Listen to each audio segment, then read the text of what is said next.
Yo, what's up mga bade? Magandang umaga sa lahat.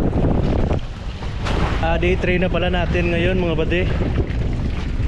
So, schedule na natin ang ating pag-uwi. Kasi nga, content na lang yung yellow. Yun na lang. Dalawang piraso na lang yung natira. So, much better na ating itabihan mga bade. Kasi nga, pauwi pa lang tayo. Tsaka ano mga bade, halos pa din ito yung huli natin. Dalawang piraso lang yung ilupin. Bali di gaya ng nakaraan nating biyahe is halos silupin. Walang tulingan ngayon. Baliktad yung sitwasyon mga bade, pero goods na rin yan. Kahit pa paano, blessing pa rin yan sa atin mga bade. Yan yung wag natin yung kalimutan mga bade.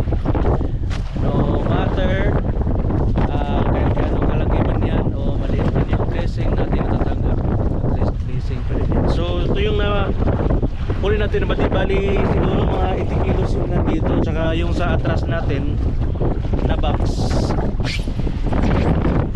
is tulodin po. Sabi ba di may unos yun sabi ako pagkalakas dyan pag tumama yan sa atin. So bali bati 48 nautical mile pala yung distansya ng ating uwian mga bati. So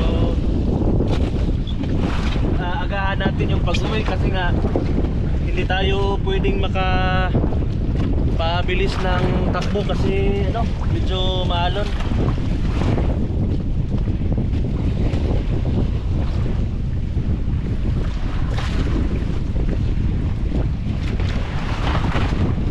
So ito yung sinasabi ko sa inyo mga bati, kailangan ng palitan ng tubig kasi medyo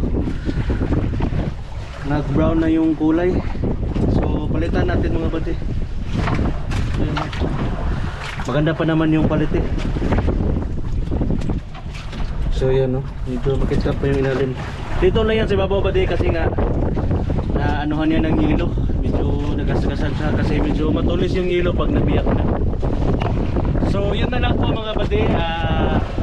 Sana nag-enjoy kayo. Sana